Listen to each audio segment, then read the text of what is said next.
The shriek of the fire alarm was a physical assault, a high-pitched scream that vibrated through the steel and glass of the Sterling Tower penthouse. But inside the vault, the sound was a dull, muffled thrum, a sinister heartbeat counting down the seconds Isabel Sterling had left. Smoke, thick and acrid, coiled like a serpent under the impossibly tight seal of the door, stealing the air from her lungs. She pounded a fist against the cold, unyielding metal, the impact jarring her wrist. It was useless. The electronic keypad on the outside was fried, the biometric scanner a dead, glassy eye. Her own fortress, her father's monument to security and paranoia, had become her tomb. Outside, she could hear the chaos, shouted orders, the frantic crackle of radios. And one voice, colder than the steel surrounding her, cut through the panic. The asset protocols are clear. We prioritize the servers on the 45th floor. Ms. Sterling understood the risks of installing a pre-digital relic. Donovan Croft, her COO. He was talking about her as if she were already a line item in a quarterly loss report. The thought sent a spike of pure, cold rage through her, momentarily eclipsing the fear. She was not an asset. She was a daughter, a leader, a woman gasping for breath in a box of her own making. Then, through the cacophony, a different call. A desperate, last-ditch idea from a junior security guard. Get a locksmith. An old-school 1-inch. Samuel Finch smelled of motor oil, rain-soaked pavement, and the cheap, strong coffee that fueled his life. He pushed through the throng of firefighters and panicked executives, his worn denim jacket and scuffed work boots a stark anomaly in the slick, corporate opulence of the penthouse lobby. In his hand, he clutched a battered leather tool roll that had belonged to his grandfather. Donovan Croft, his face a mask of patrician contempt, took one look at Sam and sneered. "This is who you brought. We need a thermal lance, a demolition team, not a handyman." Sam ignored him. His eyes were fixed on the architectural plans unfurled on a makeshift table. His finger traced the outline of the vault. "It's a Matthias Citadel. Model 7. Pre-war." His voice was quiet, a low rumble that commanded attention despite its volume. The fire chief, a man with soot on his face and exhaustion in his eyes, looked at him. "Can you open it?" Sam's gaze was steady. "My grandfather taught me about these. They're not just locks. They're puzzles." He unzipped a small pocket on his jacket and pulled out his wallet, checking the small, folded piece of paper tucked inside. It was a drawing from his 7-year-old daughter, Rosie. A brightly colored bird with wings outstretched, a clumsy heart drawn above it. His good luck charm. His reason. He tucked it safely back and turned to the fire chief. "I need quiet. Absolute quiet. And I need to talk to her." Donovan scoffed. "Talk to her? It's a bank vault, not a therapy session." Sam finally met the COO's gaze, his own eyes as hard and unyielding as the steel he was about to face. "She's running out of air. Fear burns oxygen faster than fire. Now get everyone back." Inside, Isabel's world had shrunk to the stifling confines of the vault. The emergency light flickered, casting long, dancing shadows across the shelves of priceless artifacts and leather-bound ledgers that chronicled her family's empire. Her legacy. Each item was a weight, a monument to a past she had fought to uphold. Now, they felt like tombstones. She coughed, a ragged, painful rasp that tore at her throat. The smoke was thicker now, a gray shroud blurring the edges of her vision. She slumped against the wall, her cheek pressed to the cool metal, a small comfort in the rising heat. Her father had installed this vault. "It will withstand anything, Isabel," he had boasted, his voice full of pride. "A symbol of our permanence." The irony was a bitter pill. She was dying inside his symbol of permanence. Muffled shouts still bled through the door, a chaotic symphony of futility. But then, a new sound. A tapping. Followed by a voice, calm and low, right against the door. "Miss Sterling. My name is Sam. I'm a locksmith. Can you hear me?" It was the steadiest thing she had heard all night. It cut through the fog of her panic like a lighthouse beam. She pushed herself upright, crawling toward the sound, pressing her ear against the door. The steel was warm now. "Yes," she croaked, her voice a stranger's. "I can hear you." The voice on the other side was a bomb. "Good. Just keep listening to me. We're going to get you out." Sam knelt before the massive circular door, a stethoscope pressed against the cold steel dial. He had cleared the area, his quiet authority overriding Donovan's sputtering protests. "It's a Matthias citadel," he explained to the attentive fire chief. "They were built in Germany before the Second World War. The engineers were paranoid. They knew bombing raids could shift a building's foundation, misaligning the tumblers and locking the mechanism permanently." He pulled a set of gleaming tuning forks from his leather roll. "So they built in a back door. An acoustic override. It's not in any manual. They called it the Geisterschlüssel, the ghost key. It responds to a specific sequence of resonant frequencies that vibrate the internal counterweights, bypassing the primary tumblers entirely." Donovan, lingering at the edge of the cordon, let out a derisive laugh. "Frequencies? Are you going to sing it open? This is insane. He's wasting precious time with fairy tales." Sam didn't even look up. He closed his eyes, his mind's eye picturing the intricate schematics from his grandfather's journals, pages filled with spidery ink and brilliant, obsessive detail. He saw the hidden pins, the counterweighted levers, the secret heart of the machine. This wasn't a fairy tale. It was physics.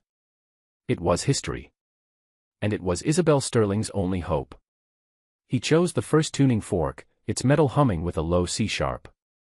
He held it near the stethoscope's diaphragm, listening intently to the echo from within the steel. "Miss Sterling. Isabel. I need you to stay with me." Sam's voice was a steady anchor in the swirling smoke and fear. "I need you to tell me what you see.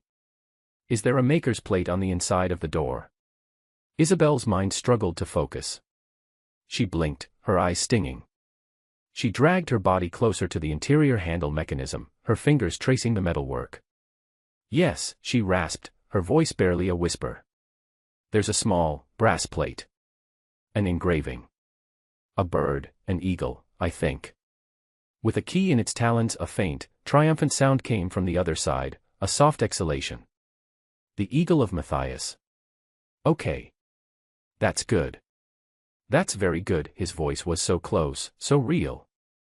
It felt less like he was on the other side of a foot of steel and more like he was right there with her, a solid presence in the dark.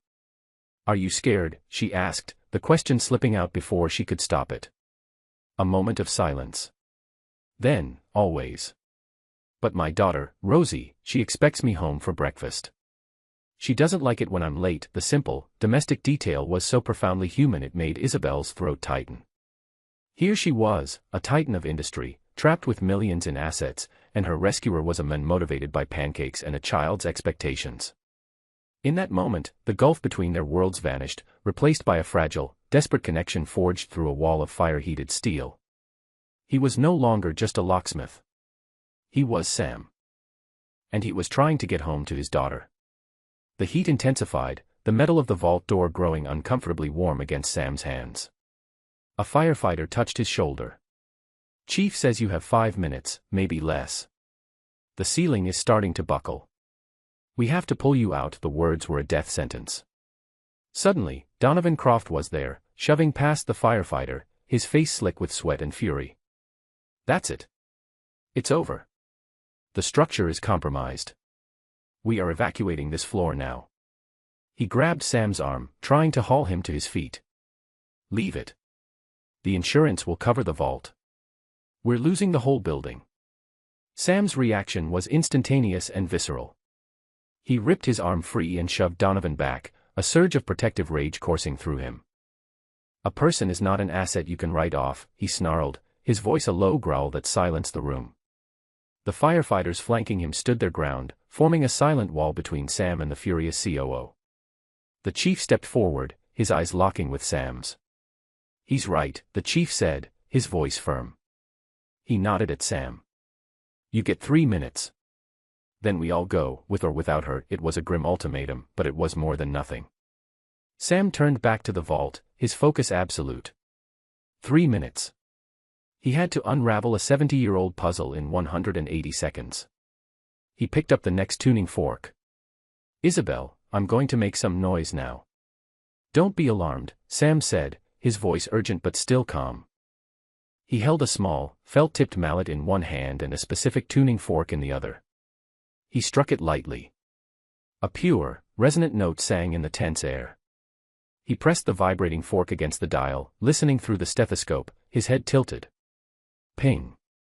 Nothing. He chose another fork. Struck it. Pressed it to the dial. Ping. A faint, almost imperceptible click echoed back from the vault's metallic guts. He felt it more than he heard it, a tiny seismic shift in the mechanism. He worked faster now, a strange, frantic musician playing a symphony for an audience of one. Ping. Clink. Ping. Thump. Each note was a question, each response from the lock a clue. Inside, the sounds were otherworldly. Faint, ethereal chimes that seemed to come from the very air around her. Isabel, slumped near the door, thought she was hallucinating, hearing the music of angels coming to take her. Then she heard it. A sound that was not music. A deep, mechanical, and profoundly final thunk. It vibrated through the floor, up her spine. The sound of release. Outside, Sam threw his entire body weight against the massive, 5-spoked wheel handle. It resisted, groaning like a prehistoric beast stirring from a long slumber. He grunted, muscles straining, sweat pouring down his face. Then, with a final, shuddering screech of metal on metal, it gave. The door swung inward, releasing a billow of black smoke and revealing the silhouette of a woman, collapsing on the floor of her gilded prison. Sam didn't hesitate. He plunged into the smoke-filled chamber, his arms finding Isabel, scooping her up as if she weighed nothing. She was frighteningly light. He carried her out into the organized chaos of the penthouse, past the stunned, slack-jawed face of Donovan Croft, and into the waiting arms of the paramedics. They laid her on a stretcher, an oxygen mask quickly covering her soot-stained face. As they prepared to move her, her hand shot out, grabbing his wrist. Her grip was weak but insistent. Her eyes, wide and startlingly blue against the grime, locked onto his. "Thank you," she whispered, the words muffled by the mask. Her gaze held a universe of terror, relief, and a dawning, profound gratitude. Sam could only nod, his own throat tight with a mixture of adrenaline and exhaustion. He watched them wheel her away, the urgency of the moment sweeping her out of his life as quickly as she had entered it. He felt a strange sense of displacement, an intruder in a world he didn't belong to. He looked down and saw his wallet lying on the floor, knocked loose in the final effort to open the door. He picked it up, his thumb brushing over the worn leather. He opened it and looked at Rosie's drawing of the bird. Its wings were still outstretched, ready for flight. All he could think about was picking her up from the neighbors, the familiar comfort of her small hand in his, and the simple, grounding task of making her toast for a late-night supper. A week later, the bell above the door of Finch & Son, Locks and Keys, chimed. The shop was a small, cluttered haven of history, smelling of brass polish and old paper. Sam looked up from the intricate workings of a 19th-century chest lock and froze. Isabel Sterling stood there, looking completely out of place in his humble world. She wore a simple gray coat, her hair was pulled back, and the only sign of her status was the quiet confidence with which she held herself. The soot was gone, but a shadow of the ordeal remained in her eyes. "Mr. Finch," she said, her voice clear and strong. She stepped forward and placed a small, elegant envelope on his workbench. "This is for you. For your services. And your courage." He opened it. Inside was a check with enough zeros to make his head spin. It was more money than his father and grandfather had earned in their lifetimes combined. He stared at it for a long moment, then gently pushed the envelope back toward her. "My emergency call-out fee is $300, he said quietly. "Anything more feels wrong. My grandfather taught me how to do this to help people. The skill is the reward." Isabel looked at him, a slow, unreadable expression dawning on her face. "Donovan Croft has been dismissed," she said. "He saw a liability." "You saw a life." She paused, her gaze sweeping over the old tools, the blueprints on the wall. "I'm restructuring my company's archival division. I need someone to protect our history, not just our data. Someone who understands that some things of value can't be digitized. The position is head of legacy security. It's yours, if you want it," she then added, her voice softer, "and I'd also like to buy you dinner. This time, without a 1-ton steel door between us." Months melted into a comfortable new rhythm. Sam's life was no longer a frantic juggle of late-night calls and worrying about the rent. The position at Sterling Corp gave him stability, but more importantly, it gave him purpose, allowing him to use his unique knowledge to preserve history on a grand scale. He still kept his father's shop, opening it on Saturdays, a place to ground himself. This Saturday, Isabel was with him. The scent of brass polish mingled with the faint, expensive perfume she wore. Rosie sat at a small table Sam had built for her, happily drawing, a collection of old, interesting keys spread out before her like treasures. Sam had his grandfather's journals open on the workbench, the delicate pages filled with elegant script and detailed drawings. He was showing Isabel the original entry on the Matthias citadel. Her fingers, long and graceful, traced the drawing of the eagle with the key in its talons. "He was a genius," she said, her voice full of awe. "He was a good man," Sam replied, his hand coming to rest over hers on the open page. The contact was simple, warm, and felt more real than any corporate contract. He believed that the best things are built to last, but the most important things are the ones that can be opened. He looked from her eyes to his daughter, who was concentrating fiercely on her art. That's what mattered to him. Kindness. And coming home, Rosie, as if on cue, held up her latest masterpiece. It was a drawing of a man, a woman, and a little girl, their hands linked. They were standing next to a giant, open vault door, and high above them, a brightly colored bird soared into a clear blue sky. A new family, a shared future, the door to everything finally unlocked. The old man sat at the far end of the bar, a ghost in a tailored suit, nursing a single glass of whiskey for 3 hours. Ethan knew the type. Lonely, wealthy, and invisible by choice. He treated him the same as he treated everyone at the Alibi, the worn-down but warm neighborhood tavern he tended 4 nights a week. He offered a quiet nod, kept the water glass full, and polished the scarred mahogany in front of him, a rhythmic, grounding motion that kept the world at bay. Ethan was a single dad, a man running on fumes and the fierce, quiet love for his 7-year-old daughter, Sophie.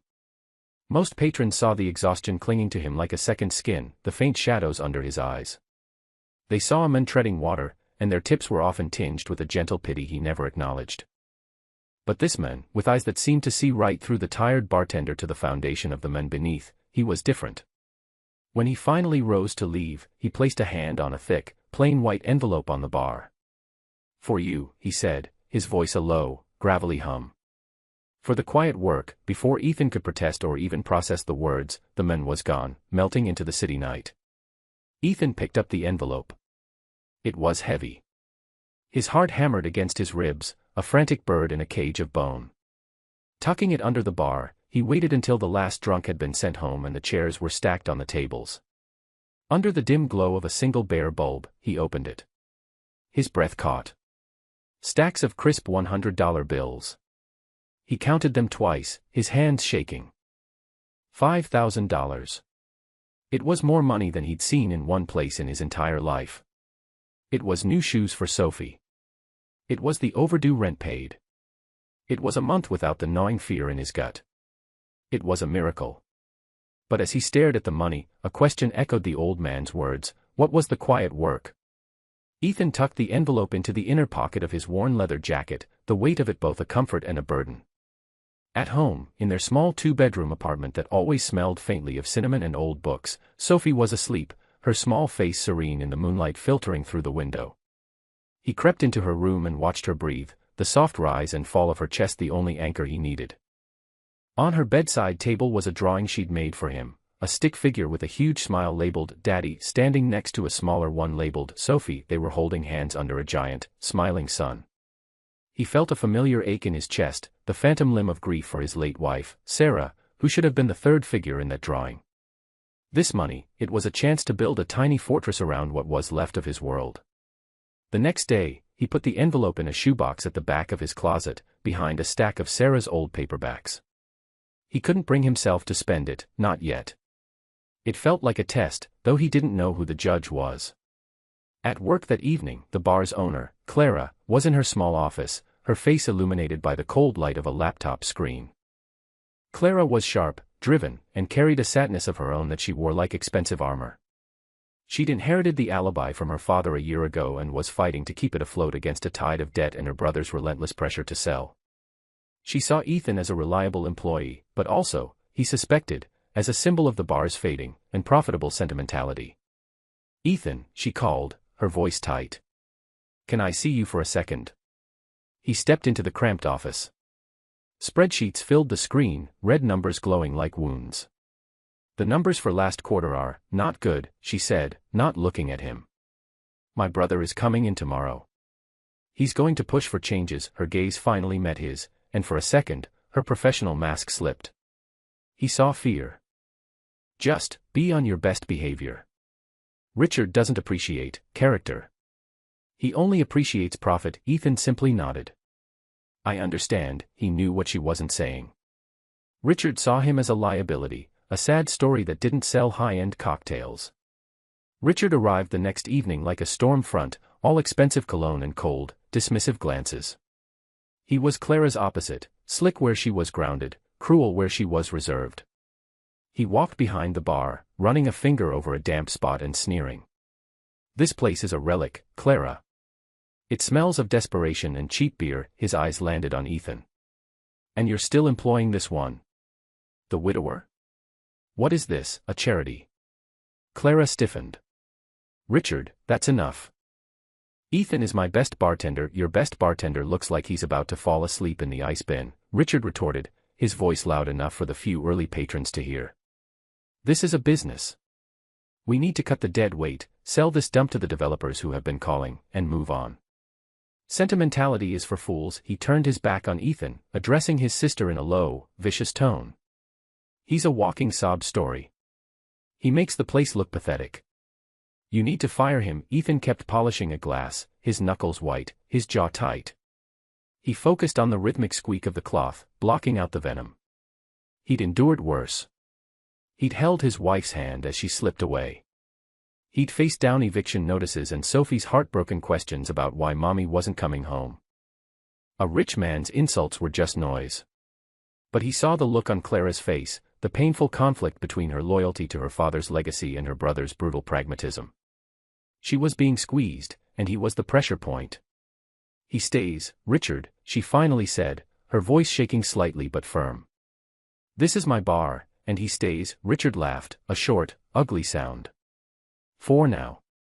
But every dollar this place loses is another nail in its coffin." And he shot Ethan one last look of pure contempt before striding out, leaving a chill in his wake. After Richard left, a heavy silence hung in the air. The regulars pretended not to have heard, sinking deeper into their drinks. Clara stood frozen for a moment before retreating to her office without another word. An hour later, as the evening rush began to build, she emerged, her composure restored, but her eyes were still shadowed. She walked over to Ethan's end of the bar, ostensibly to check the stock of gin, but he knew she needed to be near the quiet solidity of the work. "I'm sorry you had to hear that," she said softly, her back to him as she rearranged bottles. "My brother, he has all the warmth of a foreclosure notice." Ethan paused his work, turning to face her. He didn't offer platitudes or false reassurances. He simply met her gaze and said, "You were brave." The word hung between them, unexpected. She wasn't used to being called brave. Capable, yes. Stubborn, certainly. But brave? A crack appeared in her armor. "My father loved this place," she confessed, her voice barely a whisper. "He said it wasn't about the drinks, it was about the stories. A place where people could be themselves for a few hours." "Richard thinks that's a weakness." "It's a strength," Ethan replied quietly. "It's why people come back." He thought of Sarah. She had loved this bar, too. She used to sit right there, at that corner stool, her laughter filling the space around them. "My wife used to say this place was a lighthouse," he added, the memory both sweet and painful. Clara looked at the empty stool, then back at him, her expression softening with a dawning understanding. For the first time, she wasn't just looking at her tired bartender, she was seeing a man who had navigated an impossible storm and was still standing, still capable of offering a light to others. The invisible wall between them began to dissolve, replaced by a fragile, unspoken connection. The next night, the weight in Ethan's jacket pocket felt heavier than ever. He'd seen Sophie's worn-out sneakers by the door that morning, the soles separating from the fabric. He'd seen the final notice from the electric company on the kitchen counter. The $5,000 in the shoebox was a screaming siren, calling to him to solve his problems, to build that fortress for his daughter. But then he saw Maria. Maria was one of the young waitresses, a college student working to support her family. She was usually bright and bubbly, but for the past week, she'd been a bundle of raw nerves, dropping plates and fighting back tears. That night, Ethan saw her in the back alley on her break, her phone pressed to her ear, her body trembling. He only caught snippets of the conversation, his heart sinking with every word. "No more time, the surgery, please, I'll get the money, I just need another week," her voice broke on a sob. "He'll hurt my father if I don't," she hung up, slumping against the brick wall, her shoulders shaking with silent, desperate sobs. Ethan's blood ran cold. He knew that kind of desperation. He recognized the sound of a world closing in. He thought of Sophie, safe in her bed. He thought of the smiling sun she had drawn. And he thought of the quiet work. What good was a fortress if you built it on an island, ignoring the people drowning right beside you? He walked back inside, his mind made up. The conflict that had been raging inside him for days was suddenly over, replaced by a strange, quiet certainty. He went to the staff locker room, took the envelope from his jacket, and stared at the stacks of cash. It was a lifeline. His lifeline. But as he looked at it, he saw Sarah's face, her compassionate eyes. She had been a nurse, and she had spent her life tending to others. "Kindness is the only currency that matters," she used to tell him. The decision was no longer a decision at all. It was an echo of the woman he had loved. Ethan found Maria in the dry storage room, restocking napkins, her face pale and tear-streaked. He closed the door quietly behind him. She flinched, expecting a reprimand for her earlier breakdown. He didn't say a word. He simply held out the thick white envelope. Her eyes widened, confused. What is this?" she stammered. "Take it," Ethan said, his voice low and steady. "For your mother's surgery. For whatever trouble you're in. Don't ask any questions, and don't tell anyone where you got it. Just take care of your family." He pressed the envelope into her trembling hands. She looked from the envelope to his face, comprehension and disbelief warring in her eyes. "But, this is—" "I can't." "Yes, you can," he said firmly, but gently. "Someone did something kind for me. I'm just passing it on." The first genuine sob of relief racked her body. She clutched the envelope to her chest as if it were a holy relic, tears of gratitude streaming down her face. "Thank you," she whispered, the words thick with emotion. "God, thank you." From her office, Clara watched the storeroom door close. A moment later, she saw Ethan emerge, his shoulders seeming lighter, his face calm. Then Maria came out, her expression transformed. The frantic terror was gone, replaced by a dazed, tearful hope. Clara had seen Ethan hand her something, a thick envelope. She frowned, confused. Was he paying her for something? Lending her money? The amount of cash that had to be in an envelope that thick, it didn't add up. Ethan could barely afford his own rent.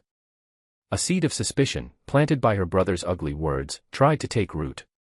But then she looked at Ethan, back behind the bar, polishing a glass with that same steady, rhythmic motion. She saw the quiet integrity in the set of his jaw, and the suspicion withered. It wasn't a transaction. It was something else entirely. Something she didn't yet understand. 2 days later, Richard returned, and this time he was not just making threats. He strode into the alibi in the middle of a busy Friday night shift, a smug, predatory smile on his face. He was flanked by a man in a suit carrying a briefcase. "Clara." "Good news," he announced, his voice booming across the bar. "I've found our buyer. A very generous offer. We signed tonight, and this sad chapter is over." Clara came out of her office, her face ashen. "Richard, I told you, I'm not selling." "You don't have a choice," he sneered. "I've called a vote with the other partners. You're outvoted. It's over." His gaze swept the room and landed on Ethan. The smile on his face widened. "But before we sign, there's a small matter of housekeeping. A little morality play." He clapped his hands together, demanding attention.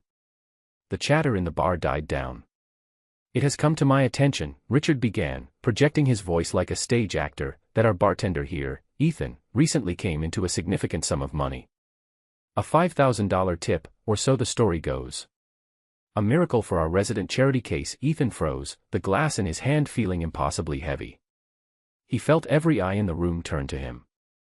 I'm a big believer in character, Richard continued, circling the bar like a shark. And I'm curious. What does a man like this do with such a windfall? Does he pay his debts? Fix his sad little life? Or does it just disappear? He stopped directly in front of Ethan. So, tell us all, Ethan. Where is the money? Prove to us you're the saint everyone seems to think you are. Show us what you did with it. The room was dead silent. It was a public execution. Richard was trying to humiliate him, to expose him as a fraud or a fool, and in doing so, justify his own cruelty. Clara looked horrified, caught between defending Ethan and the crushing reality of her brother's power play. All eyes were on Ethan. He could feel the weight of their curiosity, their pity, their judgment. Richard's smirk was triumphant. He had backed Ethan into a corner. If Ethan admitted he'd given the money away, Richard would paint him as an irresponsible fool who couldn't manage his own life, let alone his finances. If he lied or refused to answer, he'd look guilty. Ethan set the glass down with a soft click. He looked at Richard, his expression unreadable. It's a private matter, he said, his voice quiet but carrying in the stillness. Richard laughed. A private matter. Of course. The money's gone, isn't it? Spent on God knows what. You see, Clara. This is the man you're defending. No foresight, no responsibility. He turned to the patrons. This is why this place is failing. It's run on foolish sentiment. Just as Richard was about to deliver another verbal blow, a small voice cut through the tension. Stop it, it was Maria. She stepped forward from the service station, her face pale but her eyes blazing. You leave him alone, Richard scoffed. And who are you? My name is Maria, she said, her voice growing stronger with every word. And you want to know where the money went? She took a deep, shaky breath, her gaze finding Ethan's. He gave her the slightest shake of his head, not wanting her to expose her family's private pain, but she ignored it. Her loyalty was a force of nature. It went to my mother, she announced to the silent room. She needed an emergency heart surgery we couldn't afford. We were in trouble, the kind of trouble you know nothing about. And Ethan, he gave it all to me. He saved her life. A collective gasp went through the bar. The patrons stared, first at Maria, then at Ethan, their expressions shifting from curiosity to awe. Richard was momentarily speechless, his smug narrative completely shattered. At that exact moment, the front door of the alibi swung open. The old man in the tailored suit, the one who had left the envelope, stood in the doorway. He was not alone. A younger woman with a tablet stood beside him, and two large, imposing men stood just behind. The entire room turned to stare. The old man's eyes scanned the scene, landing on Ethan, then Richard, then Maria. A slow, knowing smile touched his lips. It seems, he said, his voice calm and powerful, that I've arrived just in time. The old man walked into the center of the room, his presence commanding absolute silence.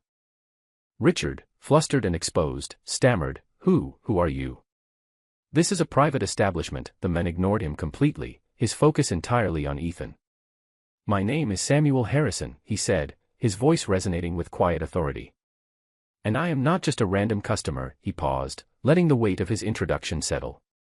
The name was familiar to some. Harrison was a reclusive philanthropist, the head of a massive foundation. Years ago, Samuel continued, his gaze softening as he looked at Ethan, my wife was dying. She was in the care of a young nurse who showed her a level of compassion and grace that I have never forgotten. This nurse would stay after a shift to read to my wife, to hold her hand, to talk to her not as a patient, but as a person.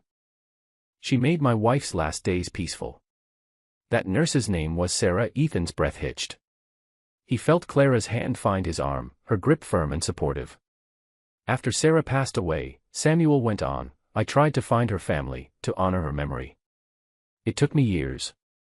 When I finally found you, Ethan, I didn't want to just write a check. I wanted to see if her spirit, her legacy of quiet kindness, lived on. The $5,000, it was a test. A test you have passed in a way I could never have imagined. He then turned to Maria. My foundation will be covering all of your mother's medical expenses, and we will ensure your family is free from any outstanding predatory debts. Maria broke down in tears of pure, unadulterated relief. Finally, Samuel Harrison turned his piercing gaze on Richard, who seemed to shrink under the weight of it. And as for this establishment, he said, his voice turning to steel, my foundation is prepared to make a significant investment to clear all its debts and fund a full renovation. On one condition, he looked from Richard to Clara. That the alibi remains a place of community, a lighthouse, as Sarah called it. And that its management remains in the hands of people who understand its true value. He looked pointedly at Clara, then at Ethan. Co-managed, perhaps. Richard's face was a mask of utter humiliation and defeat. He had lost. Not just the bar, but the moral argument, in the most public way imaginable. In the weeks that followed, the alibi underwent a transformation. The renovations were extensive but careful, preserving the soul of the place. The scarred mahogany bar was refinished to a warm gleam, the worn-out stools were reupholstered in rich leather, and the lighting was softened, but the layout, the history, the feeling of it remained. A small, tasteful brass plaque was installed near the entrance. It read, "In memory of Sarah, who taught us that kindness is the only currency that matters." Samuel Harrison's investment had saved the bar, but it was Ethan's character that had redeemed it. Richard was gone, having sold his minority share to the foundation at a price that felt more like a severance package than a windfall. Clara was no longer just the owner, she was a partner, a collaborator. The stress had melted from her face, replaced by a quiet, confident joy.